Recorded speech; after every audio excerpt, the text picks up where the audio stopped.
¿Qué tal, hermanos y amigos? Es un placer estar con ustedes.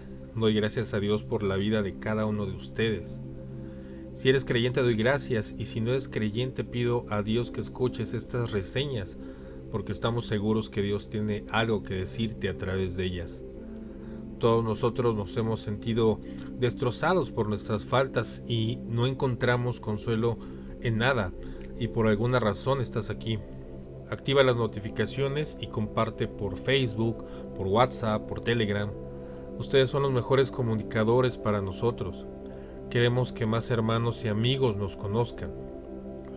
En esta ocasión veremos la reseña sobre Ezequiel. Pero, ¿y quién fue Ezequiel? El desánimo, la desesperación y la desilusión eran solo algunas de las emociones que experimentaba el pueblo al que Ezequiel ministraba. El profeta fue deportado a Babilonia con otros judíos más o menos 10 años antes de la destrucción de Jerusalén. Profetizó a los desterrados en Babilonia durante los últimos años de supervivencia de Jerusalén y en los años inmediatamente posteriores a su caída. Dios lo llamó para reprender a su pueblo y luego consolarlo. Desde los inicios del libro de Ezequiel se conserva una esperanza para los desterrados. Jerusalén todavía estaba en pie. Había esperanza de que se perdonara a la ciudad santa y al templo. Sin embargo, el estado de los judíos era de negación. Daban por sentado que la presencia de Dios en el templo protegería a Jerusalén. El pueblo no se daba cuenta de que no había escape de las dolorosas consecuencias de sus pecados. Durante aquella época de falsa esperanza, Dios llamó a Ezequiel para proclamar que la destrucción de Jerusalén era segura.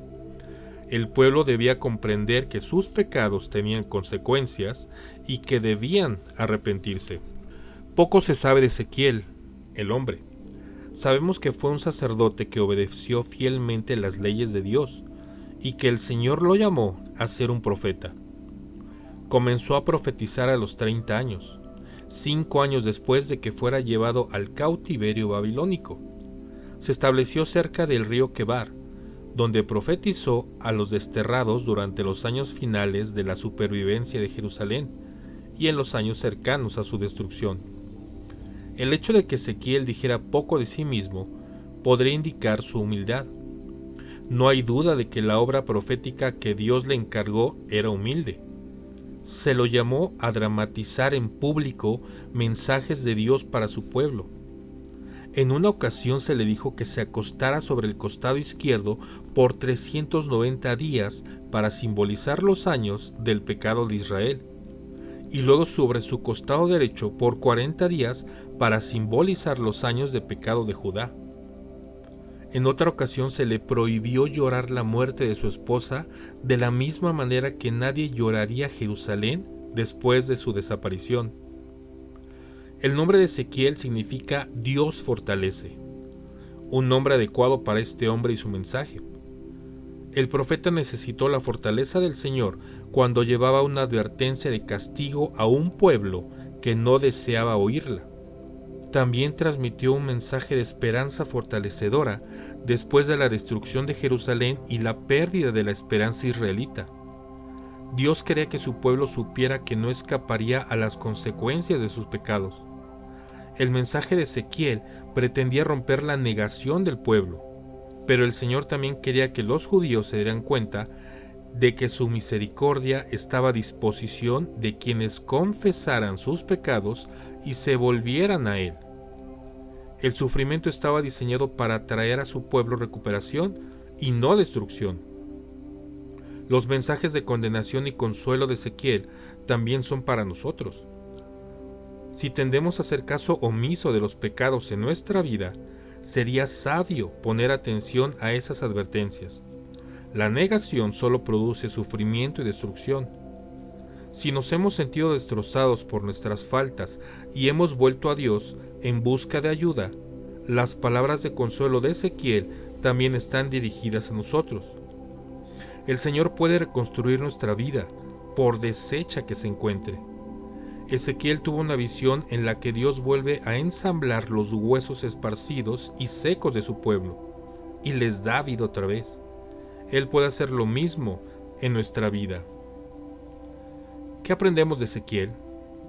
Ezequiel estaba dedicado por completo a Dios. Comunicó claramente el mensaje del Señor a pesar de la oposición. No se quejó por las difíciles tareas que Dios le encomendó. Estaba dispuesto a ser humillado por la causa del Señor. ¿Y qué aprendemos para nuestra vida? El pecado y la negación conducen al sufrimiento y a la destrucción. Si nos arrepentimos, podemos recibir perdón y restauración. A fin de cumplir su voluntad, Dios podría llamarnos a hacer cosas difíciles. Cuando el Señor nos llama a hablar, no debemos dejar que la oposición nos haga vacilar. ¿Y tú? ¿Crees que si eres sabio podrías poner atención a las advertencias que la palabra de Dios te da para tu vida? ¿Tú vives en negación y eso te produce solo sufrimiento y destrucción? ¿Tú te quejas por las tareas difíciles que Dios te da? ¿Tú dejas que la oposición de tu familia, tu esposo o tu esposa, te haga vacilar en el propósito que Dios te ha dado? ¿Qué piensas? Compártenos tu opinión y qué harías en el lugar de Ezequiel. Hermanos y amigos, muchas gracias por vernos y escucharnos. Hasta la próxima y que Dios los bendiga.